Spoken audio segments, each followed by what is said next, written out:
जय गुरुदेव। प्रणाम सभी को। परम पूज्य गुरुदेव परम वंदनीय माता जी की दिव्य उपस्थिति में आज हम विशेष स्वाध्याय प्रारंभ करने जा रहे हैं।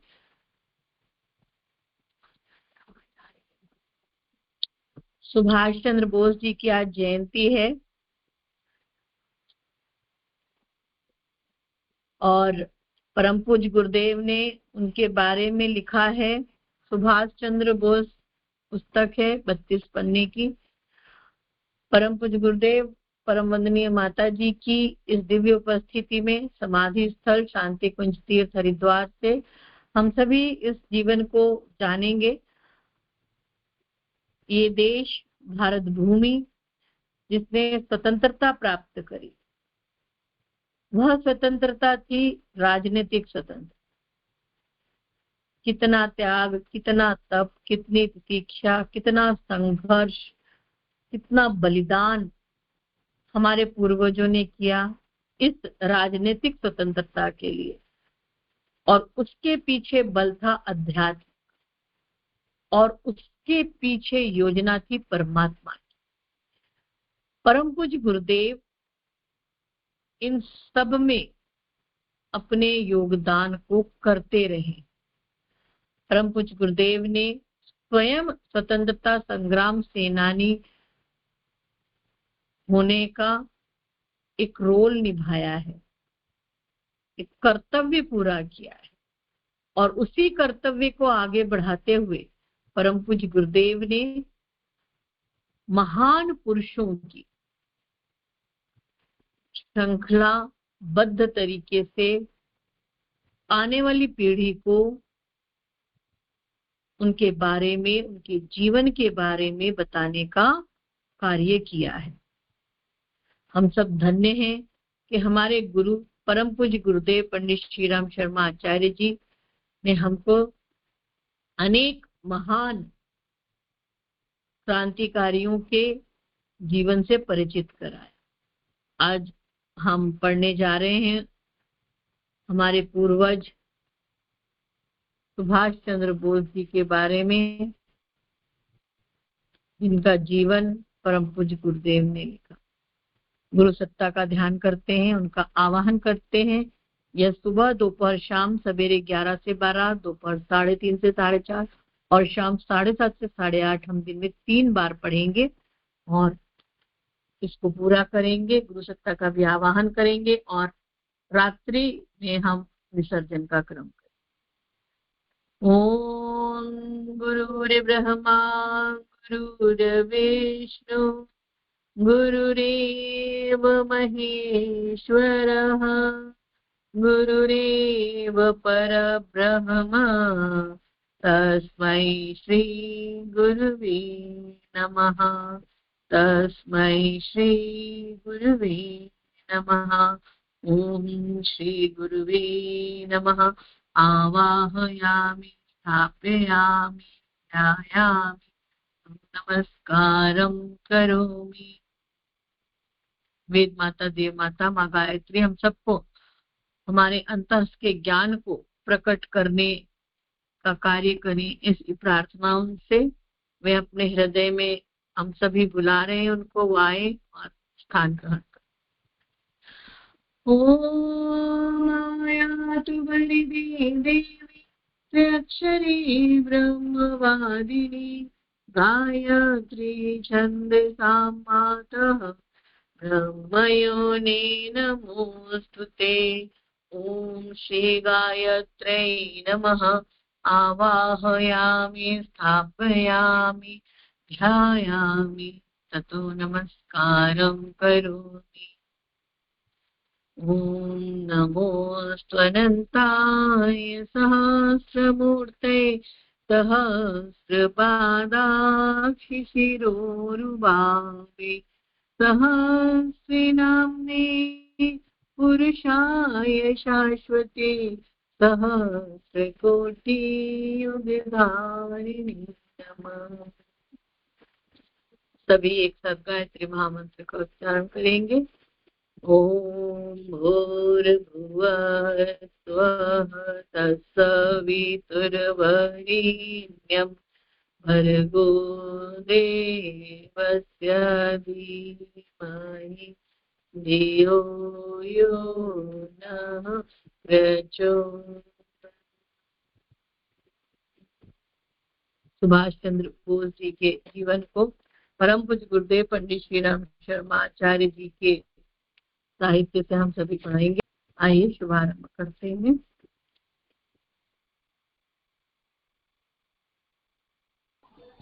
जी शिल्पा दीदी शुरू करिए।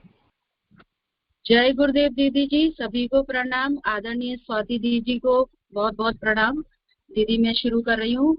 टॉपिक है आज का जो है स्वाधीनता के पुजारी सुभाष चंद्र बोस।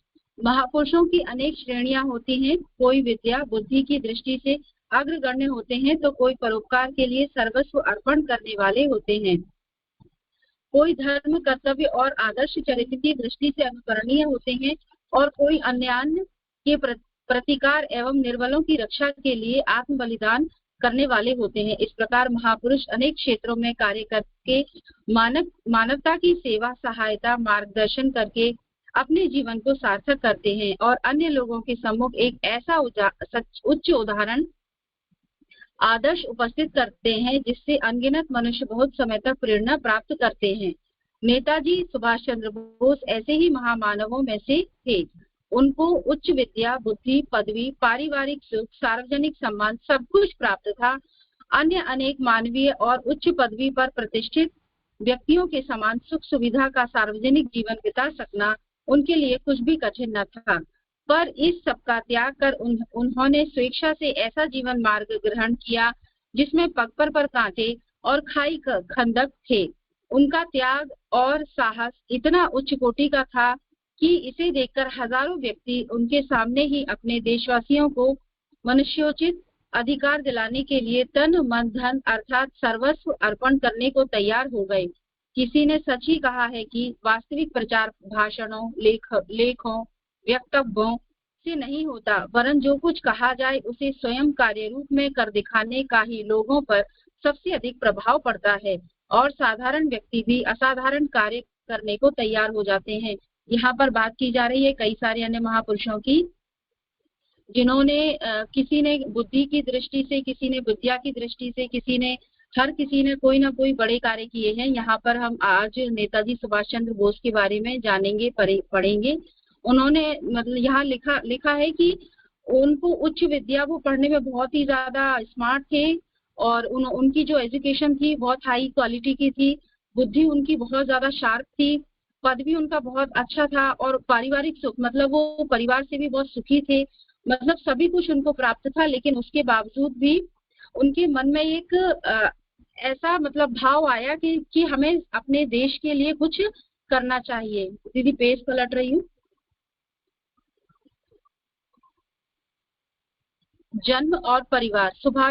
सुभाष बाबू के वंश का मूल निवास स्थान बंगाल का 24 परगना जिला है, पर उनके पिता श्री जानकीनाथ बहुत वर्षों तक कटक उड़ीसा में काम करते रहे और वहीं 23 जनवरी 1867 को उनका जन्म हुआ।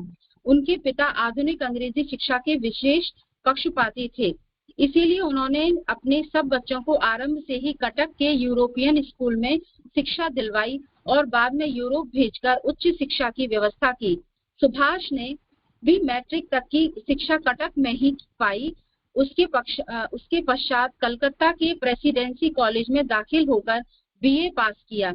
इसी बीच में एक बार वे किसी आध्यात्मिक गुरु की खोज में घर से बिना कहे चले गए और हरिद्वार वृंदावन काशी बुद्ध गया आदि स्थानों में घूम कर वापस आ गए। इस यात्रा में उन्होंने यही अनुभव हुआ कि इस समय देश में आध्यात्मिक का ऊपरी ढांचा मात्र रह गया है और उसका सार तत्व निकल गया है। जितने भी साधु सन्यासियों से वे मिले उन सब ने उनको छोटे बड़े ग्रंथों में पड़ी हुई बातें तोते की तरह सुना दी, पर व्यावहारिक जीवन में उनका कोई लक्षण न दिखाई दिया और न देश काल के अनुसार कोई महत्वपूर्ण कार्य करने की प्रवृत्ति किसी में जान पड़ी। उनका जो जन्म, उनका मूल निवास जो है वो बंगाल के 24 परगना जिला बता रहे हैं और उनके पिता का नाम था श्री जानकीनाथ। जो कि बहुत टाइम तक उड़ीसा में रहे और उनका जन्म जो है वो 1867 में हुआ और उनकी शिक्षा के बारे में यहाँ बताया जा रहा है। उसके बाद वो क्या है कि आध्यात्मिक शिक्षा के लिए अपना कि वो उनको एक गुरु बनाना चाहिए, उसके लिए वो वृंदावन, हरिद्वार, काशी, बुद्ध गया, कई स्थानों पर गए और कई सारे संतों से, महात्माओं से मिले। लेकिन वो ये बता रहे हैं कि यहाँ पर उनके मतलब जो भी उन्होंने पढ़ा था वो केवल एक रटन तोते की तरह उनको दिखाई दिया और एक्चुअल में उनके जीवन में, उनके व्यवहार में उस चीज को वो मिसिंग पा रहे थे, इसीलिए उन्हें कुछ समझ नहीं आया। घर लौटने पर माता को इन्होंने बड़ी दुखित अवस्था में देखा, इनके बिना कुछ कहे सुने चले जाने और बहुत ढूंढने पर भी उन्हें पता न लगने पर शोक से बीमार हो गई थी। उन्होंने बड़े क्षोभ से कहा तूने मेरी मृत्यु के लिए ही जन्म लिया था। इन्होंने बहुत समझा बुझाकर और फिर ऐसा काम न करने की प्रतिज्ञा करके उन्हें शांत किया। पिता का व्यवहार बहुत सहानुभूतिपूर्ण था। शोक तो उनको भी कम नहीं हुआ था, पर वे अपने पुत्र के उच्च विचारों और धर्म भावना का मूल्य समझते थे। उन्होंने सुभाष के कार्य को बुरा नहीं कहा, पर उनकी सम्मति थी कि धर्म साधन संसार में रहकर भी हो सकता है। फिर यदि संसार त्याग कर सन्यासी जीवन व्यतीत करना हो तो उसके लिए कुछ तैयारी भी करना आवश्यक है। अच्छा यही है कि पहले सांसारिक कर्तव्यों का पालन करके और जीवन का अनुभव प्राप्त करके सन्यास के मार्ग पर पैर रखा जाए। सुभाष बाबू ने पिता की बातों को बड़ी श्रद्धा और सम्मान के साथ सुना और फिर अपना मत इस प्रकार व्यक्त किया। उनके जो माता पिता थे वो दोनों ही बहुत ज्यादा परेशान हो गए, क्योंकि वो बिना बताए घर से चले गए थे।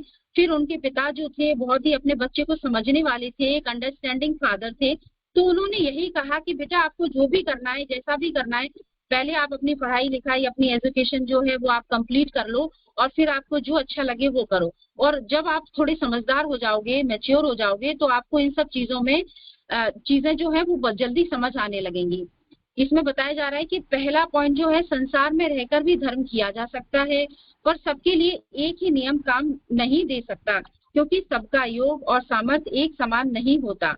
अतः प्रत्येक की उसकी प्रकृति और प्रवृत्ति के अनुसार ही मार्ग बतलाना पड़ता है। यहाँ पर उनके पिता बता रहे हैं कि संसार में रहकर भी आप धर्म अध्यात्म में जा सकते हैं, आप धर्म का कार्य कर सकते हैं, आप धर्म को और जगहों तक फैला सकते हैं, पर सबके लिए एक ही नियम एक जैसा नहीं होता, क्योंकि सबका योग, सबकी बुद्धि, कौशल और सबका सोचने समझने की क्षमता हर किसी में अलग अलग होती है और उनको उन्हीं के अनुसार बात करनी पड़ती है, उन्हीं के अनुसार बताना पड़ता है।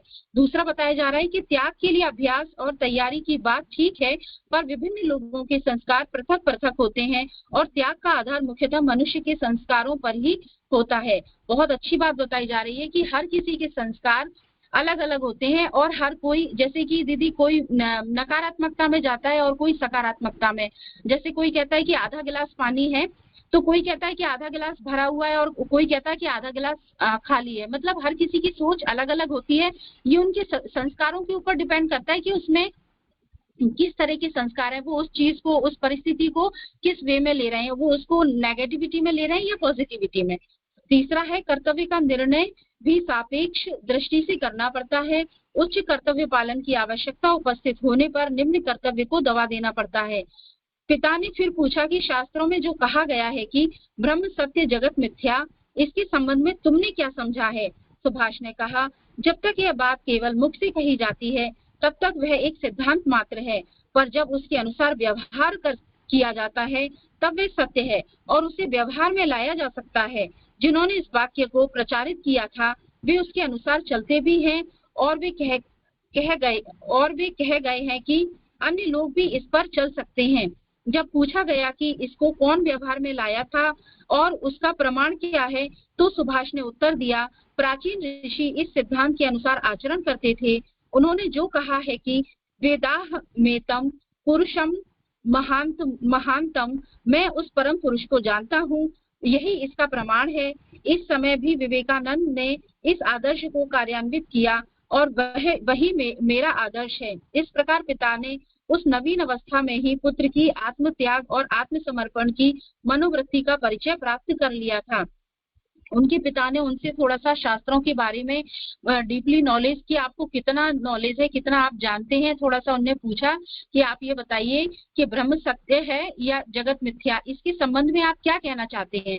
तो सुभाष जी थे, उन्होंने कहा कि जब तक यह बात केवल मुख से कही जाती है तब तक ये सिद्धांत मात्र है, लेकिन जब इसका अनुसरण किया जाता है, इसको हम अपनी लाइफ में, डेली रूटीन में हम इसको अप्लाई करते हैं, तो तब वह सत्य होता है और उसे व्यवहार में लाया जा सकता है। ऐसे करके दीदी उन्होंने अपनी बात जब पिताजी के सामने रखी, तो उनके पिता समझ गए कि उनके जो पुत्र है वो आत्मत्याग और आत्मसमर्पण की उनके अंदर मतलब उनका जो मन है इसी चीज में रमता है। आध्यात्मिक भाव की वृद्धि, इस प्रकार किशोरावस्था में ही सुभाष चंद्र की मनोवृत्ति का आगे दीदी सरोज दीदी ले लेंगी आगे। जी दीदी, जय गुरुदेव दीदी जी, जय गुरुदेव दीदी। जय गुरुदेव, सभी को प्रणाम। अभी शिल्पा दीदी ने बहुत अच्छे से पढ़ा, आगे का मैं लिखती हूँ। दीदी मैं 2 मिनट एक बात बोलूंगी कि अभी जो दीदी ने जो कुछ भी पढ़ा उसमें हम लोग ये समझना है, पहली चीज ये कि सुभाष चंद्र बोस कैसे पारिवारिक पृष्ठभूमि थी, उस जमाने की बात चल रही है। अगर हम कहें तो जमाने की बात करते हैं तो जमाना सब समय, कई समय में आज के जमाने में जो चल रहा है वो पूर्व के जमाने में भी हम देख सकते हैं। तो सुभाष चंद्र बोस जी एक प्रतिष्ठित परिवार से हैं, पढ़े लिखे परिवार से हैं, और उनके मन में अध्यात्म के प्रति जिज्ञासा उठी। आप लोग देखो कि ये जो जिज्ञासा है आज बच्चों में ज्यादा दिखेगी। जो संपन्न परिवारों के होते हैं उनके अंदर ये जिज्ञासाएं पैदा होती हैं, या जो संपन्न हो जाते हैं, जिनके जीवन में संपन्नता आ जाती है, तो उनके अंदर जिज्ञासा अध्यात्म के प्रति जागृत होती है। ये सामान्यतः होता है, ऐसा नहीं कि सभी जगह होता है, रूल नहीं है, सिद्धांत नहीं है, तो सामान्यतः ऐसा होता है। और फिर ब्रह्म सत्य जगत मिथ्या, ये सिद्धांत है, इसको समझना बहुत जरूरी है। ब्रह्म सत्य है, हम लोग इतनी पढ़ाई कर रहे हैं लेकिन हम उसको नकार दें कि नहीं, ब्रह्म वाली बात ही नहीं करने, केवल काम करना है, गुरुदेव का काम करना है, काम करना है, नहीं। आप ये देखो कि सुभाष चंद्र बोस जी के जीवन में अध्यात्म पहले आया है। क्रांतिकारी रूप, गरम दल के व्यक्तित्व के रूप में वो बाद में प्रतिष्ठित हुए हैं। आध्यात्मिक चेतना है उनके अंदर और वो खोज रही है अपने आप को। तो जब देख रहे हैं तो लोग ज्ञान तो बांट रहे हैं लेकिन जीवन में नहीं उतरा है, ये बात समझ में आई। उन्होंने ब्रह्म सत्य जगत मिथ्या वाले कंसेप्ट को कितना सुंदर समझाया। यहाँ पर गुरुदेव ने थ्रू सुभाष चंद्र बोस हम तक पहुंचाई ये बात। तो ये धागा है, ठीक है, धागे को पकड़ के रखना। हाँ सुनीता जी पढ़िए। जय गुरुदेव, सभी को प्रणाम। अभी शिल्पा जी ने बहुत अच्छे से बताया कि वो इतने उसमें ही उन्होंने अध्यात्म की ओर बढ़ रहे थे। आगे मैं दे ले रही हूँ आध्यात्मिक भाव की वृद्धि। इस प्रकार किशोरावस्था में ही सुभाष चंद्र की मनोवृत्ति का झुकाव सांसारिक धन वैभव पदवी के बजाय जीवन की वास्तविकता को जानने की और अपनी शक्ति का सामर्थ्य का उपयोग देश की प्रगति के लिए करने की तरफ होने लगा। उनके मित्र उनके सन्यासी के नाम से पुकारते थे, उनको इससे एक प्रकार की प्रसन्नता ही होती थी। इसी समय उन्होंने अपने जीवन के संबंध में विचार करते हुए एक पत्र में लिखा था और उन्होंने उनकी किशोरावस्था में सुभाष की मनोवृत्ति जो थी वो सांसारिक वैभव के बजाय जीवन प्रति वो झुकने लगे थे और लोग उनको सन्यासी कहते थे, इससे उनको वो खुशी होती थी। और उन्होंने एक पत्र लिखा था कि मैं दिन पर दिन अनुभव करता जाता हूँ कि हमारे जीवन में एक विशेष लक्ष्य का या उद्देश्य है और उसी के लिए हम इस संसार में आए हैं। लोग तो इस संबंध में भला बुरा कहते ही रहते हैं, पर मैंने निश्चय कर लिया है कि मैं प्रचलित विरोधाभास में कभी नहीं बहूंगा। मैं अपनी सूक्ष्म अंतरात्मा में यह अनुभव करता हूँ कि मेरे ऊपर ऐसी भावना का प्रभाव नहीं पड़ सकता है। यदि संसार के व्यवहार से प्रभावित होकर मैं अपने मन में दुख, निराशा आदि का अनुभव करूं, तो मैं समझूंगा कि यह मेरी दुर्बलता है। पर जिसकी दृष्टि आकाश की तरफ लगी है उसे इस बात का कुछ पता नहीं रहता है कि सामने पहाड़ है या कुआं है। इसी प्रकार जिसका लक्ष्य एकमात्र अपने उद्देश्य और आदर्श की तरफ होता है उसका अन्य विषयों की तरफ ध्यान नहीं जाता। कुछ भी हो, अब मुझे यह अनुभव होता है कि हमको अपना मनुष्यत्व सार्थक करने के लिए 3 बातें करनी चाहिए। यहाँ पर सुभाष जी बता रहे हैं कि मेरा अनुभव कहता है, उन्होंने पत्र में लिखा है कि मेरा एक विशेष उद्देश्य है और उसी के लिए उसी को लिए मैं करने को पूरा करने के लिए संसार में आया हूँ।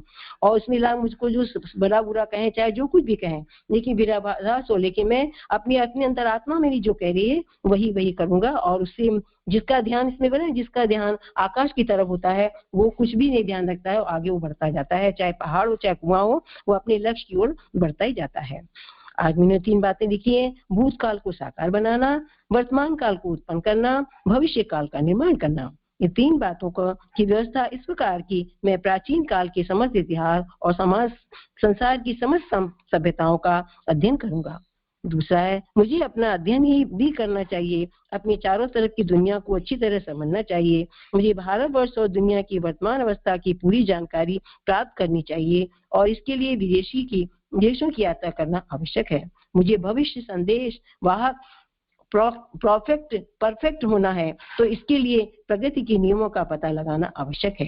यहाँ बताए 3 बातें जो बताई गई: भूतकाल को साकार बनाना है, वर्तमान काल को उत्पन्न करना है और भविष्य का निर्माण करना है। तीनों बातें ध्यान रखिए। प्राचीन काल में क्या हो रहा है उसका ध्यान रखना है, मुझे अपने अध्ययन की ओर बढ़ाना है और उस चारों तरफ दुनिया में क्या हो रहा है उसको भी समझना है, वर्तमान देश से जानकारी लेनी है। तीसरा है, मुझे भविष्य के संदेश जो है उसको उसमें परफेक्ट होना है, इसके लिए बाहर दूसरे देशों में भी जाना पड़ेगा, तभी दुनिया की धातों का ज्ञान हो पाएगा।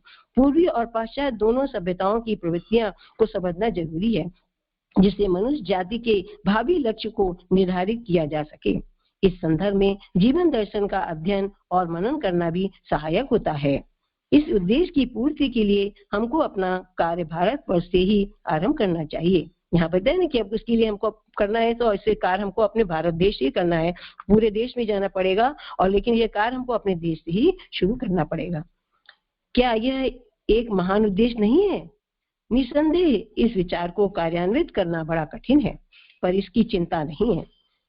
हम सब मिल करके आगे बढ़ेंगे तो सिद्धि प्राप्त होगी ही। हम अपनी दृष्टि को जितनी अधिक ऊपर की तरफ उठाएंगे उतना ही हम भूतकाल के कटु अनुभवों को भूलते जाएंगे और तब भविष्य काल पूर्ण प्रकाशयुक्त रूप में हमारे सामने प्रकट होगा। नहीं बता रहे हैं, ये कैसे क्वेश्चन, क्या ये उद्देश्य नहीं है? हम निसंदेह अपने काम को कार्य करना है और ये करना कठिन है, पर इसकी चिंता नहीं करना है और हम आगे बढ़ते जाएंगे उस सिद्धि प्राप्त के लिए। और इसकी दृष्टि हमको जितना ऊपर उठते जाएंगे उतना ही हमारा भूतकाल को भूल जाएंगे हमारे साथ हुई और आगे भविष्य हमारा उज्जवल होता जाएगा। इससे भी सुभाष की मानसिक अवस्था का बहुत कुछ पता चल जाता है।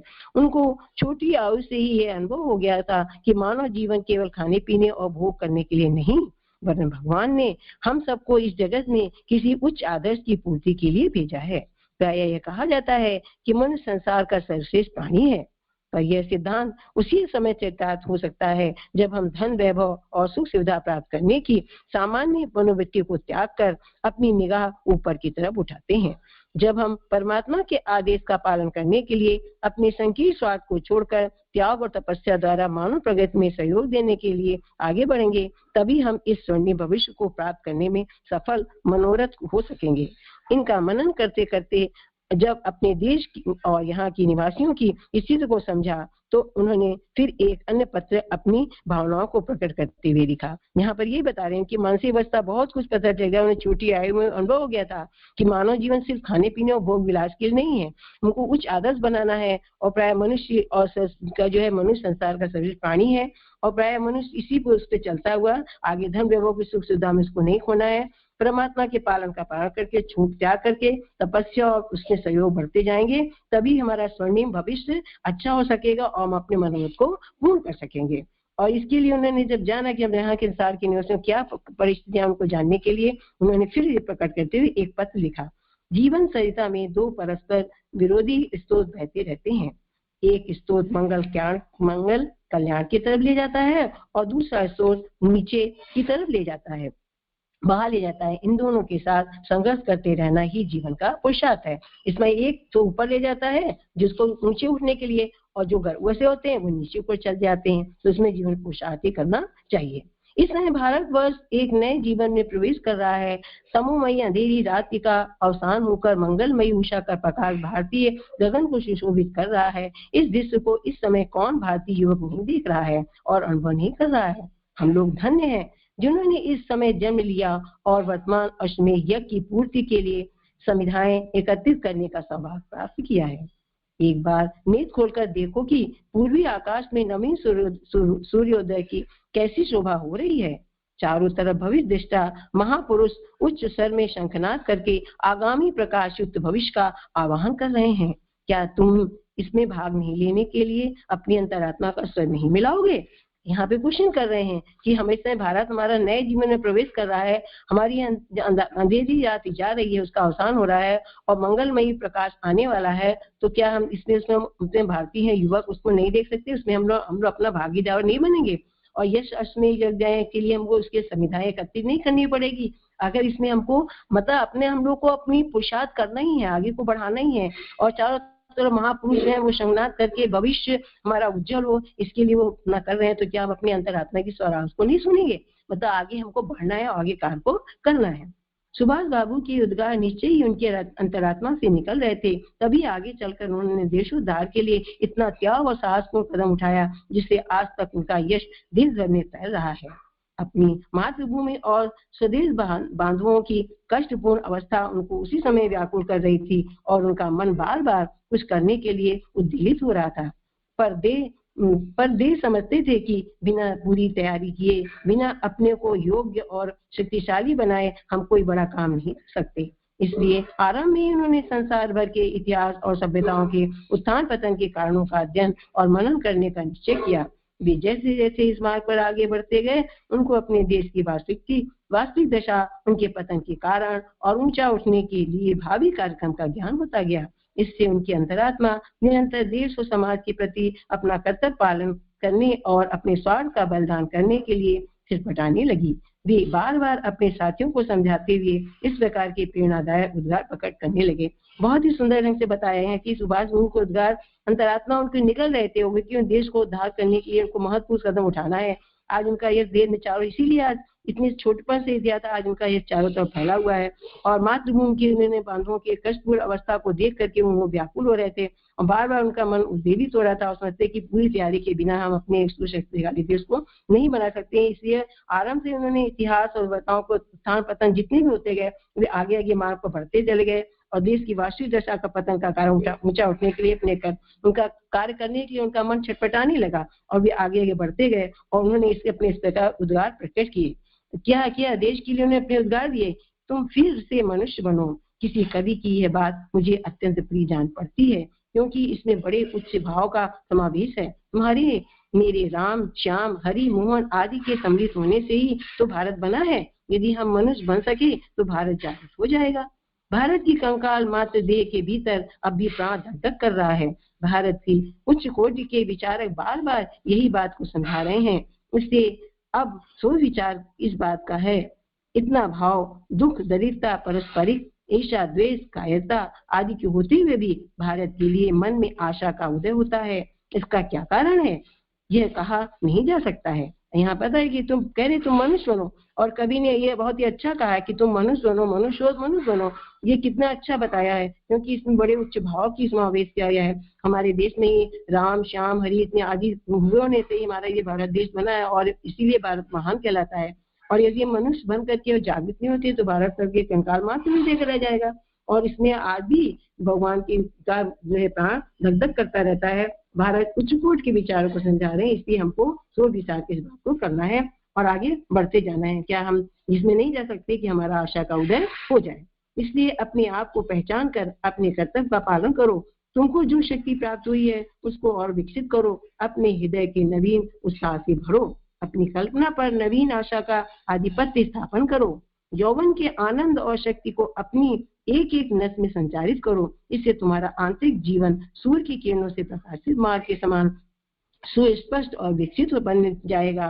तुम जीवन की पूर्णता अनुभव करके धन्य बनो, यही मेरी विनती, आकांक्षा और प्रार्थना है। वे हमें कह रहे हैं कितने की, इसलिए अपने को तुम पहचानो, कर्तव्य का पालन करो, शक्ति प्राण करो और इससे तुम्हारा हृदय उत्साह से भर जाएगा। जैसे सूर्य यौवन का हमारा आनंद है, हमारे संसार के सूर्य की किरणें सब जगह प्रकाशित होती है, तो उसी तरह सूर्य की किरणें के बाद हमारा जो हृदय वो भर जाएगा और प्रकाशित हो जाएगा। और दूसरा हम अपने देश के लिए अपने जो भी हमारे यहाँ पे गलत कार्यों उनको हटा करके अपने देश को आगे बढ़ा सकते हैं और इसके लिए हमें प्रार्थना करी गई, उन्होंने यही प्रार्थना की है।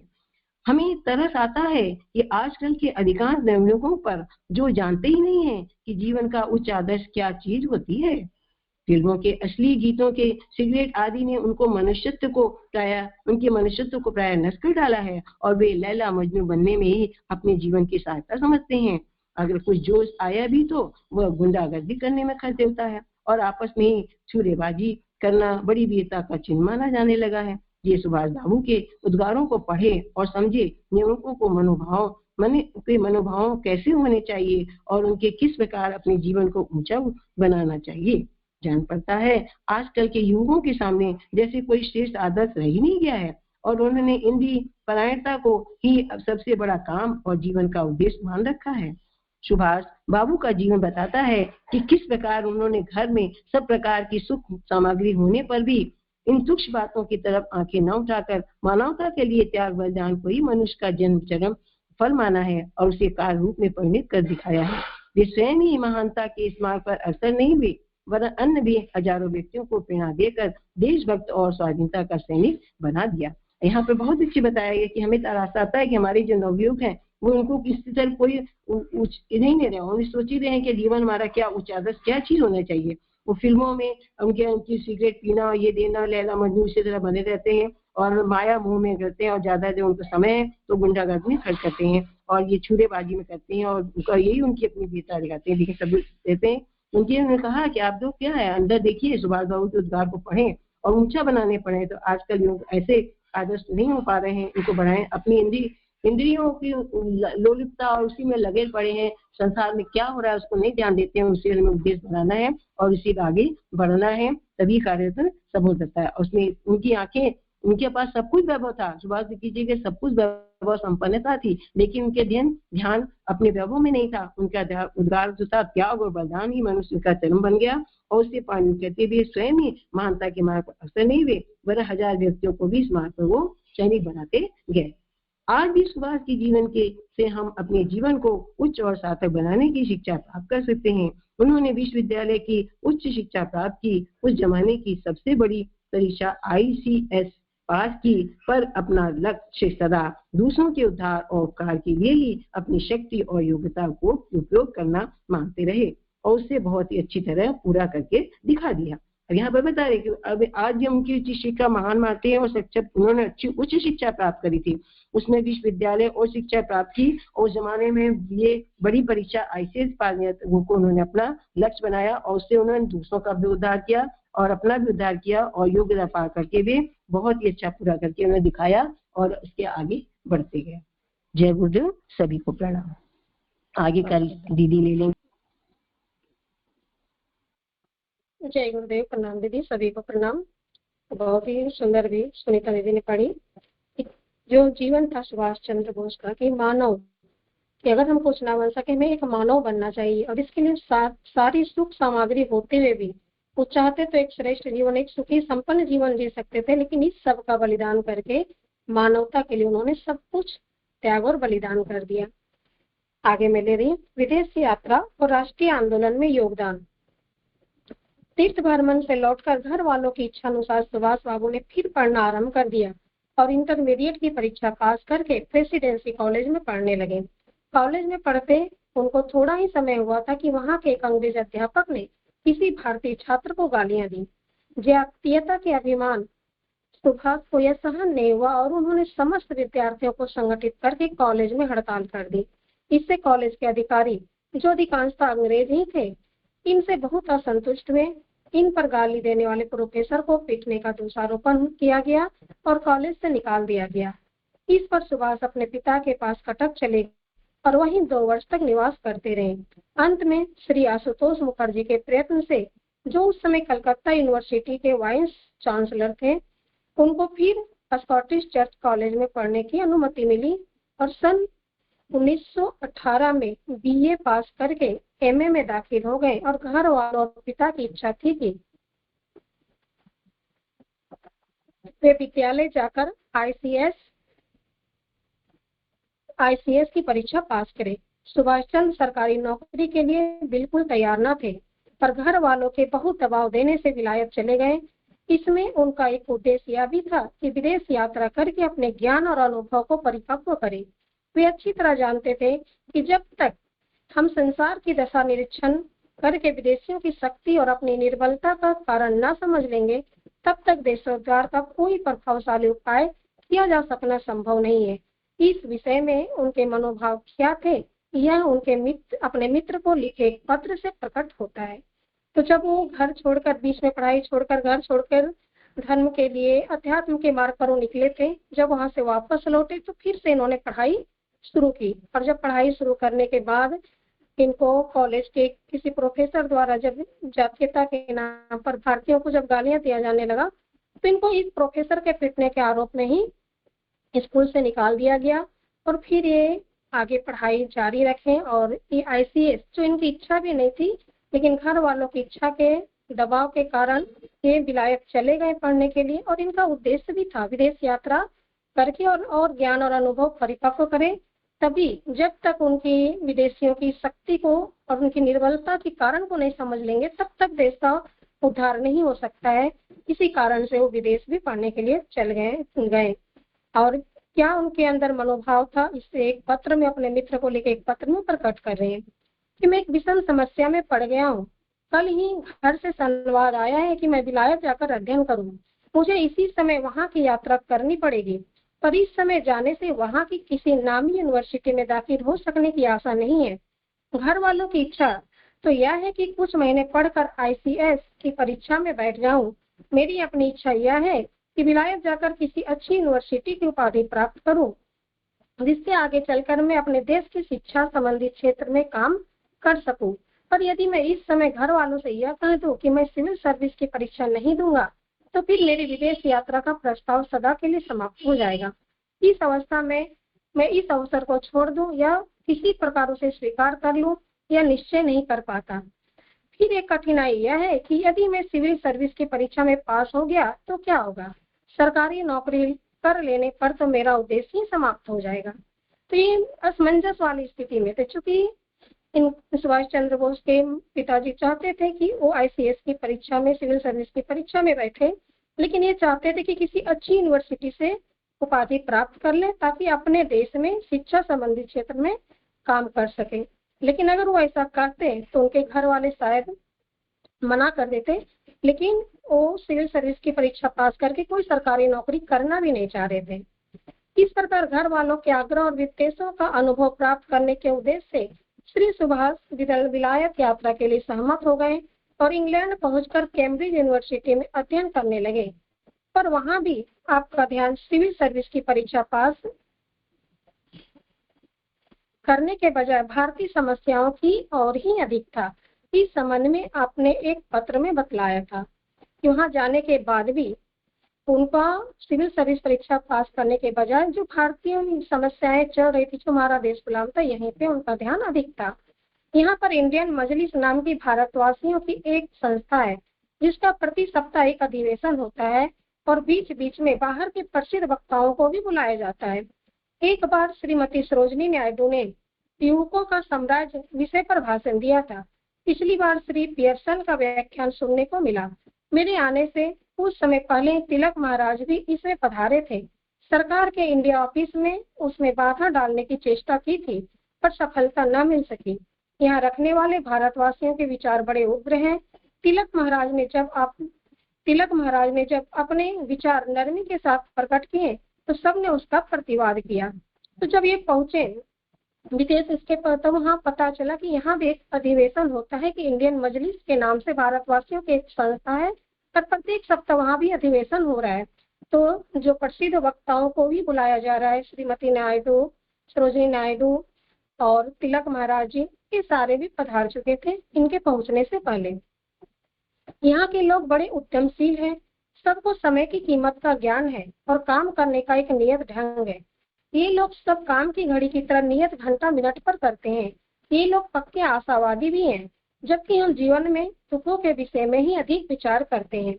ये लोग अधिकतर जीवन के सुख और प्रकाश के विषय में ही सोचते हैं। इनका सामान्य व्यवहारिक ज्ञान प्रशंसनीय है और अपने जातीय हित को ये खूब समझते हैं। हम लोग अपने शरीर और स्वास्थ्य की तरफ भी बहुत कम ध्यान देते हैं। हमारे यहाँ विद्वान समझे जाने वालों के मुख से भी प्राय ऐसे उद्गार सुनने में आते हैं, शरीर की ज्यादा चिंता करने में क्या लाभ, यह 2 दिन के बाद मिट्टी में ही मिलेगा। इस प्रकार की उदासीनता का भाव देव सेवकों के लिए तो कदापि उचित नहीं कहा जा सकता है। इस संबंध में हमारा आदर्श होना चाहिए, शरीर माध्यम खलु धर्म साधनम, अर्थात शरीर ही समस्त धर्म साधन का आधार है। तो बहुत ही सुंदर बात यहाँ पे समझ में आ रही है कि जो वो गए, जो विदेशों का के बारे में पता करने की कैसे यहाँ के लोग होते हैं, तो उनको वहां जाकर पता चला कि बड़े उद्यमशील लोग हैं, यहाँ मेहनती हैं और सभी समय के बड़े पाबंद है कि एक काम करने का पूरी तरह से समय को फिक्स करके रखते हैं और अपने स्वास्थ्य के बारे में भी काफी इनका ध्यान रहता है और हमेशा एक आशावादी जीवन जीते हैं कि अपने काम के प्रति पक्के आशावादी जीवन है। और इनको ये भी लगा सुभाष चंद्र जी को कि हमारे देश में क्या है कि लोग दुखों में जीवन जी रहे हैं, ज्यादा नेगेटिविटी है यहाँ पर। तो इस प्रकार से उनको ये समझ में आया कि हमें भी ये होना चाहिए कि सबसे पहले कि शरीर हमारा सही होगा, तभी शरीर के द्वारा ही सारे धर्म साधन किया जा सकता है। शरीर की तरफ से लापरवाह रहना एक अपराध है। यह केवल अपने ही प्रति नहीं होता वरन देश के प्रति होता है। हमारे देश के युवकों की शारीरिक सामर्थ्य यदि छोटी उम्र में ही नष्ट हो जाए तो हमको समझना चाहिए कि उनके भीतर कोई गलती या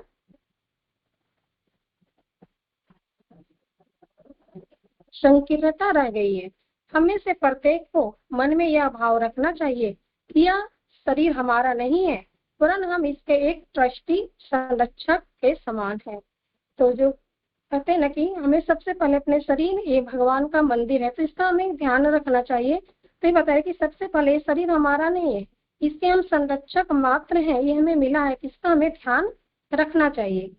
एक सच्चा समाज हितैषी और मानव सेवा का व्रतधारी ही संसार के अग्रणी और महान माने जाने वाले देश में पहुंचकर वहां की चमक दमक और 50 तरह के नए नए आकर्षणों से बचकर अपने देश और छोटे बड़े स्वदेश बांधवों की इस प्रकार चिंता कर सकता है।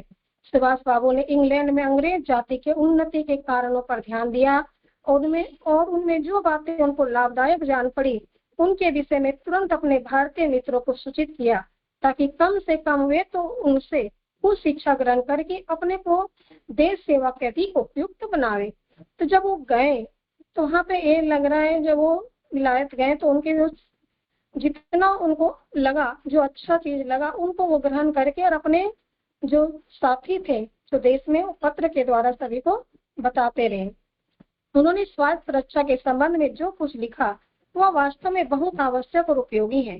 देश सेवा या समाज सेवा केवल बातों से नहीं हो सकती और न मन में संकल्प या अभिलाषा करने से हो सकती है।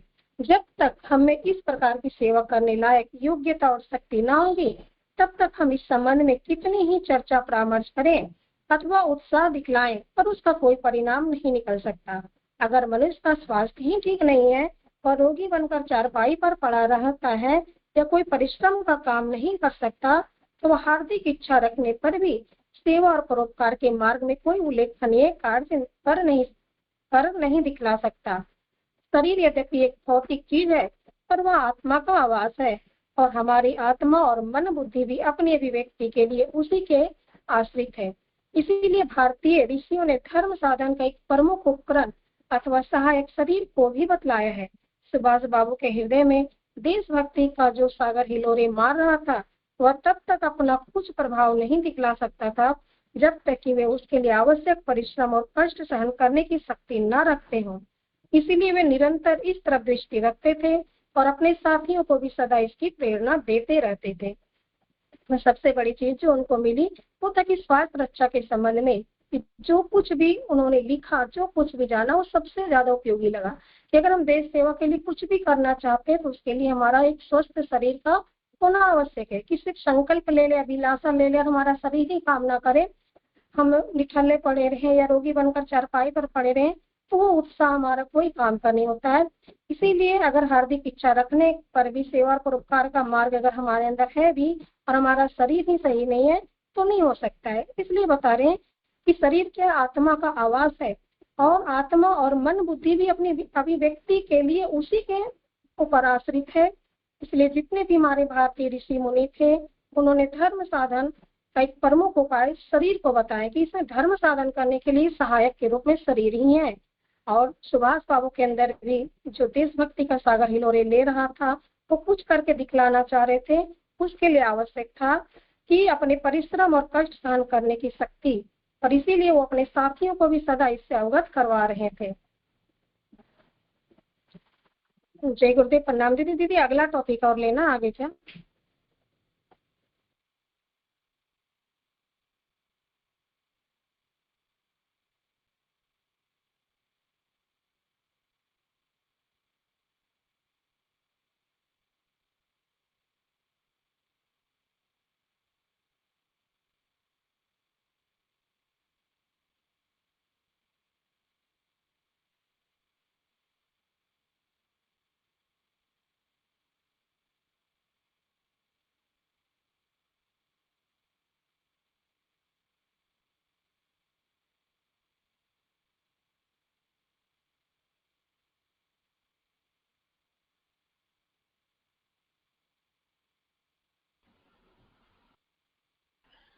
आवाज नहीं आ रही किसी की?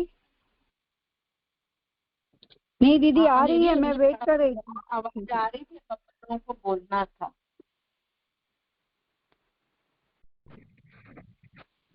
तो सुमन दीदी ने अभी जितना पढ़ा यहाँ तक का जो हुआ है हम उसको रिवाइज करेंगे। आज वास्तव में सुभाष चंद्र बोस जी के जन्म दिवस नहीं है, उनका जन्म दिवस आता है 23 जनवरी। हम लोग कंफ्यूज हुए हैं 23 जनवरी और 23 जुलाई में, तो कोई बात नहीं, महापुरुष है और महापुरुषों के जीवन से प्रेरणा लेनी है।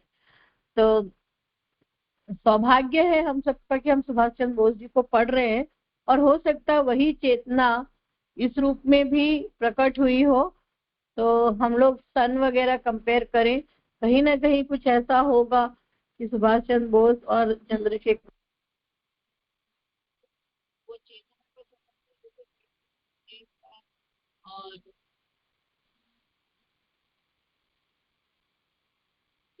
सॉरी फोन आ रहा था, तो हम लोग इस चीज को समझ लें। मेरी आवाज आ रही होगी अब? अच्छी आ रही है। अभी आ रही होगी। मैं ये कहना चाह रही हूँ कि चंद्रशेखर आजाद और सुभाष चंद्र बोस अगर देखें तो चेतना एक रूप में या एक वही चेतना अगर एक ही समय में है तो एक ही समय में भी जैसे राम भगवान विष्णु के अवतार थे और परशुराम भी थे, तो हो सकता है ऐसा कुछ गूढ़ तत्व हो जिस कारण से कंफ्यूजन हुआ। क्योंकि आदरणीय रीता दीदी ने सुभाष चंद्र बोस जी की चंद्रशेखर आजाद जी की जगह सुभाष चंद्र बोस जी को ले लिया, वो गलती हो गई। गलती उनसे हुई, या अब चूंकि आज तो हमने मौन भी किया, हमने आधे घंटे पहले ही चंद्रशेखर आजाद पर ध्यान किया, लोगों को बताया, फिर भी उस समय जब दीदी करा रही थी माइंड एकदम जैसे ब्लॉक हो गया था पूरी तरह से, क्योंकि समय हो रहा था। तो हो सकता है गुरु सत्ता की ही कोई ऐसी स्थिति हो। बाकी हम लोगों की अगर गलती हुई तो हम लोगों को और कॉन्शियस होना है। और कॉन्शियस मतलब होने से हमारी चेतना में और विकास लाना है, और बाकी गुरु सत्ता की इच्छा इसमें हम समर्पित करते हुए उनके जीवन को समझेंगे। और साथ ही चंद्रशेखर आजाद जी को भी हम नमन वंदन करते हैं, उनकी चेतना को हम, उनके जीवन को हम अगले बार को पूरा पढ़ेंगे। ठीक है, तो चलिए आज जितना भी हुआ आदरणीय रंजना दीदी आप पूरा समझा दें, तो शॉर्ट में समराइज कर लें जहां तक भी पढ़ पाए, फिर रितंबरा में हम आगे कंटिन्यू करें। जय गुरुदेव।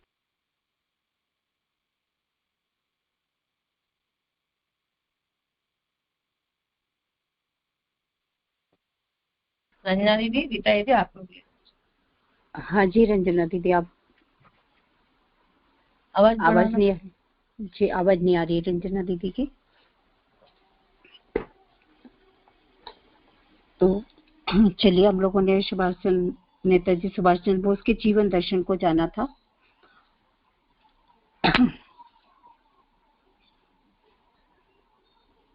आपकी आवाज नहीं आ रही है रंजना दीदी। आ गई। दीदी अभी आवाज आ रही है क्या? हाँ दीदी बोलिए। जी, तो आइए, सभी को प्रणाम। हम लोगों ने आज सुभाष चंद्र बोस जी को जाना, उनके जीवन परिचय को जाना, और सबसे बड़ी बात ये कि बचपन से ही वो अध्यात्म के दिशा में वो बढ़ते गए और अध्यात्म भाव उनके अंदर विकसित होता चला गया। और उनको पहले तो वो समाज में गए, संसार में गए और उन्होंने कई लोगों से मुलाकात की, पर उनको समझ में आ गया कि ये सब कुछ इनका जो कहते हैं, जो करते हैं, वो बहुत अलग है। विवेकानंद जी के वो उनके आदर्श थे, वो उनको ही लेकर वो चल रहे थे। उनके पिता ने, उनकी माता ने उनको बहुत समझाया और ये भी कहा कि पहले शिक्षा ग्रहण कर लें। तो फिर उन्होंने शिक्षा भी ग्रहण की और इसके बाद जो है वो सभी अपने साथियों को आवाहन करते रहे। साथियों का किस बात के लिए?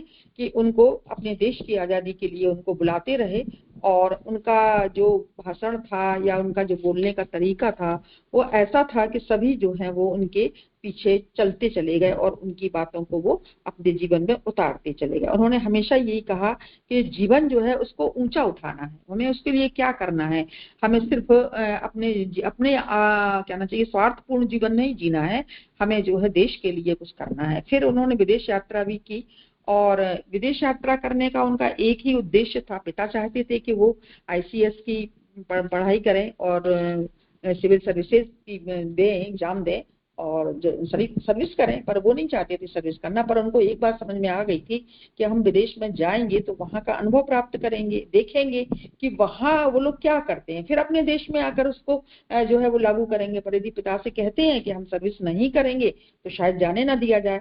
तो फिर उन्होंने कुछ नहीं कहा और वो जो है विदेश में पहुंच गए। वहां कैम्ब्रिज यूनिवर्सिटी में उन्होंने अध्ययन किया और वहां जब इंडियन मजलिस नामक जो है भारतीय वासियों की एक संस्था थी, वहां हर हफ्ते अधिवेशन होता था जिसमें सरोजिनी नायडू और आपका ये तिलक जो थे ये वहां आए हुए थे।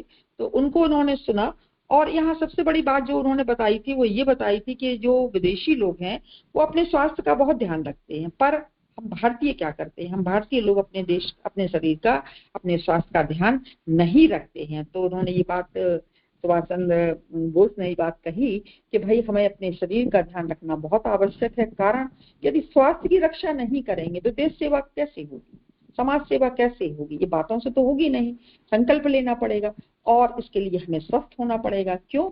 क्योंकि आत्मा जो है वो इस शरीर के से ही प्रकट होती है, मन बुद्धि सब कुछ इससे प्रकट होता है। यदि ये स्वस्थ नहीं रहेगा तो ये कार्य कैसे करेगा? हमारे ऋषियों ने भी शरीर को क्या बताया है? ये उपकरण बताया है, चाहे हम साधना के लिए करें, चाहे हम देशभक्ति के लिए कार्य करें। तो इस तरीके से उन्होंने अपने सभी साथियों को ये बात बताई और प्रेरणा दी कि हमें अपने शरीर का भी ध्यान रखना है और इसके बाद ही जो है वो हम देशभक्ति का कार्य कर पाएंगे। तो ये बात हम लोगों ने आज जानी थी। जय गुरुदेव, प्रणाम सभी को। आगे हम लोग वहां लेंगे नारी जागरण का महत्व, ये ऋतुभा में लिया जाएगा 12 पेज से। जी दीदी, आइए दीदी, अब तो विचारों का तरफ ले लीजिए। प्रतिभा दीदी। जी प्रतिभा दीदी आगे कर ले लीजिए संचालन। जी दीदी, प्रणाम। जय गुरुदेव। बहुत सुंदर, बहुत ही अच्छी आज जो बात, जो मुझे जो 2-3 पॉइंट मैंने नोट किया अपने लिए, कि एक तो जो सुभाष चंद्र बोस ने कहा, जब उनके अंदर अध्यात्म जब बचपन से ही था और जब वो उस मार्ग पे चलना चाहते थे तो उनके पिता, एक पिता के रूप में वो कैसे उनको समझते हैं, क्योंकि हमारे सामने भी एक बहुत अच्छी शिक्षा मिलती है।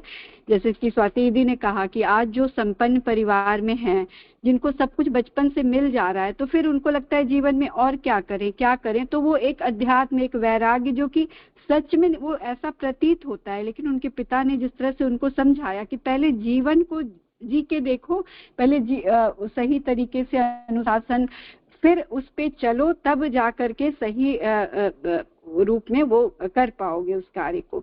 दूसरा एक और पॉइंट जो उन्होंने कहा कि यदि हम आकाश की ओर देखते हैं तो जो हमारे रास्ते में जो थोड़े बहुत कंकर पत्थर पहाड़ी पथरीली आती हैं, तो उसको हम, लक्ष्य जब हमारा आकाश होता है तो वो हम सहज पार कर पाते हैं। उस प्रकार से जैसे हम लोगों के लिए ये है कि हम जब अपने जीवन में चले, गुरु कार्य को करने के लिए चलते हैं, तो फिर वहां पे हमारा लक्ष्य जब ईश्वर की प्राप्ति, उस परम को प्राप्ति, या गुरु का जो कहते हैं कि उस शांति की प्राप्ति, मोक्ष की प्राप्ति जब जब जीवन का लक्ष्य होता है, मनुष्य जन्म को सार्थक करना, जब हमें अपने लक्ष्य का पता होता है तो फिर हम अपने छोटे मोटे जो कार्य हैं, जो सांसारिक कार्य हैं, हमारे लिए उनको साइड में कर देना उचित है। फिर जैसे सुभाष चंद्र जी ने भूत, वर्तमान और भविष्य, ये तीनों को कैसे संवारे, इसके लिए बहुत अच्छी शिक्षा दी यहाँ पे। और भी उनके जीवन से हमें बहुत व्यवहारिक ज्ञान मिलता है, जिसको कि हम अपने जीवन में अपना करके हम लोग सब कोई अपने जहाँ जिस रोल में है उस रोल को बहुत अच्छे से निभा सकते हैं। तो ये सब पॉइंट मैंने नोट किया और बहुत ग्रहण करने योग्य है। आप लोग को भी जो कुछ भी लगा वो विचारों के क्रम में बताइएगा, बहुत शॉर्ट में ही बताइएगा। तो विचारों के क्रम में आप सभी का स्वागत है। आप सभी लोग विचारों के लिए क्वेश्चन टच करिए। समय कम है, लेकिन 1-2 लाइन में यदि कोई विशेष बात हो तो बता सकते हैं जी। सरोज दीदी, आप विचार देना चाहें तो आप विचार दीजिए। और जी दीदी, जय गुरुदेव, प्रणाम सभी को। वाकई आज का जो स्वाध्याय रहा सुभाष चंद्र बोस के विषय में हम सब पढ़ रहे, तो इनके जीवन की जो 3 बातें यहाँ बताई गई थी कि मनुष्यत्व को सार्थक करने के लिए 3 बातें प्रत्येक मनुष्य को अपने जीवन में उतारना चाहिए। पहली है भूतकाल को।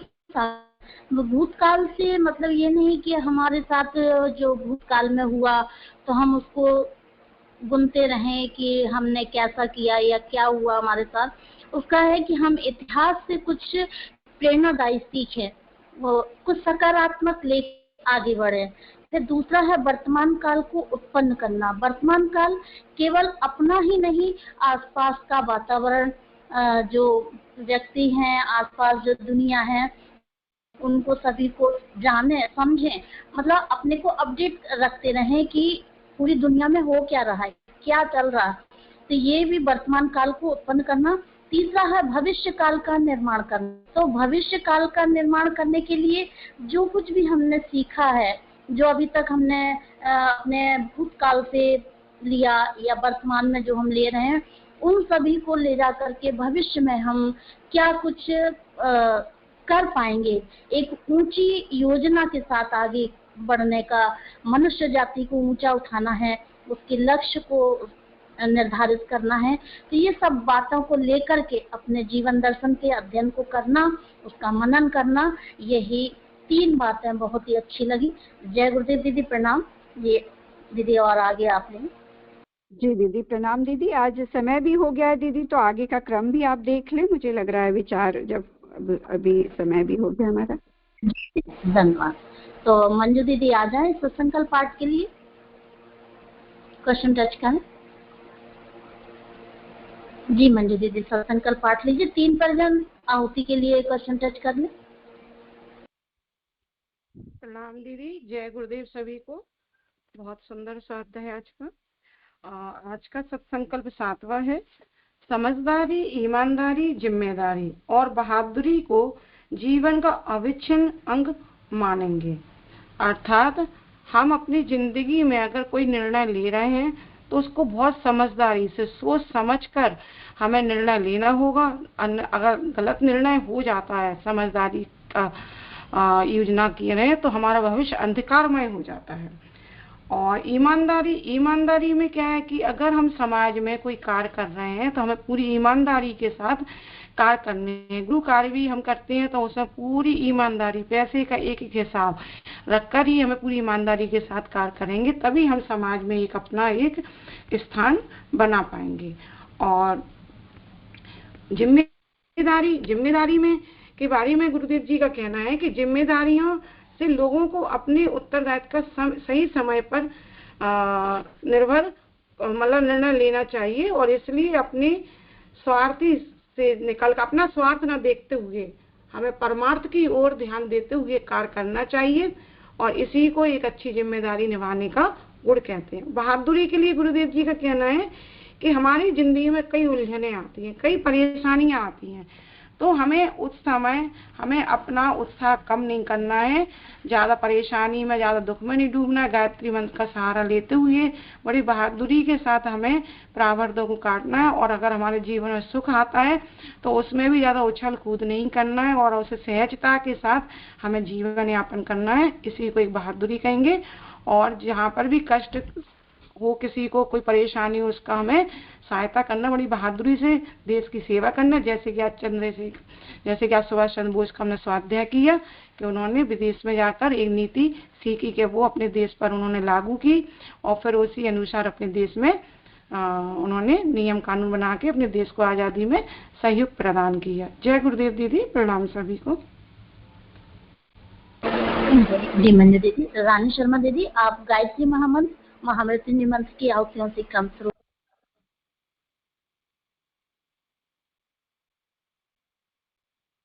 जय गुरुदेव, सभी को प्रणाम। आज के स्वाध्याय को समझने और सभी को सद्बुद्धि प्राप्त हो, इन्हीं भावों के साथ गायत्री महामंत्र की आहुतियां समर्पित करते हैं। ओम भूर्भुवः स्वः तत्सवितुर्वरेण्यं भर्गो देवस्य धीमहि धियो यो नः प्रचोदयात् स्वाहा। इदं गायत्र्यै इदं न मम। ओम भूर्भुवः स्वः तत्सवितुर्वरेण्यं भर्गो देवस्य धीमहि धियो यो नः प्रचोदयात् स्वाहा। इदं गायत्र्यै इदं न मम। ओम भूर्भुवः स्वः तत्सवितुर्वरेण्यं भर्गो देवस्य धीमहि धियो यो नः प्रचोदयात् स्वाहा। इदं गायत्र्यै इदं न मम। महामृत्युंजय मंत्राहुति। जन्मदिन पर मंगलमय जीवन के लिए, विवाह दिवस पर दाम्पत्य सुखी जीवन के लिए और अस्वस्थ परिजनों के शीघ्र स्वास्थ्य लाभ के लिए महाकाल से प्रार्थना करते हुए महामृत्युंजय मंत्र की आहुतियां समर्पित करते हैं। ओम त्र्यंबकं यजामहे सुगंधिं पुष्टिवर्धनम् उर्वारुकमिव बन्धनान् मृत्योर्मुक्त्येमामृतात् स्वाहा। इदं महामृत्युंजयाय इदं न मम। ओम त्र्यंबकं यजामहे सुगंधिं पुष्टिवर्धनम् उर्वारुकमिव बन्धनान् मृत्योर्मुक्त्येमामृतात् स्वाहा। इदं महामृत्युंजयाय इदं न मम। ओम त्र्यंबकं यजामहे सुगंधिं पुष्टिवर्धनम् उर्वारुकमिव बन्धनान् मृत्योर्मुक्त्येमामृतात् स्वाहा। इदं महामृत्युंजयाय इदं न मम।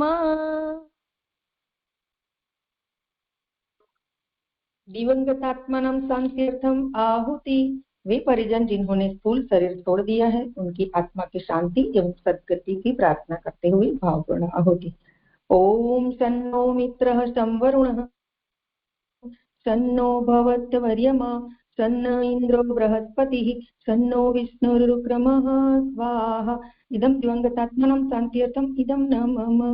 ओम सन्नो मित्रः संवरुणः सन्नो भवत्यवर्यमा सन्न इंद्रो बृहस्पतिः सन्नो विष्णुरुक्रमः स्वाहा। इदं दिवंगतात्मनं शान्त्यर्थम् इदं न मम। ओम सन्नो मित्रः वरुणः सन्नो भवत्यवर्यमा सन्नो इंद्रो बृहस्पतिः सन्नो विष्णुरुक्रमः स्वाहा। इदं दिवंगतात्मनं शान्त्यर्थम् इदं न मम।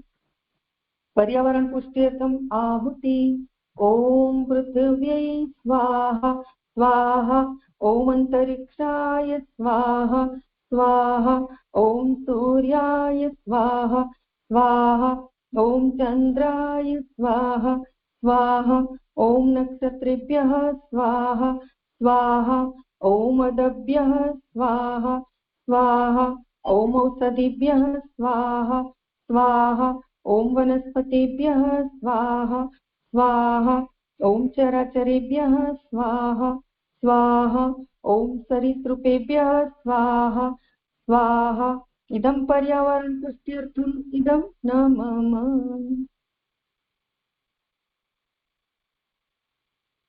शांति पाठ।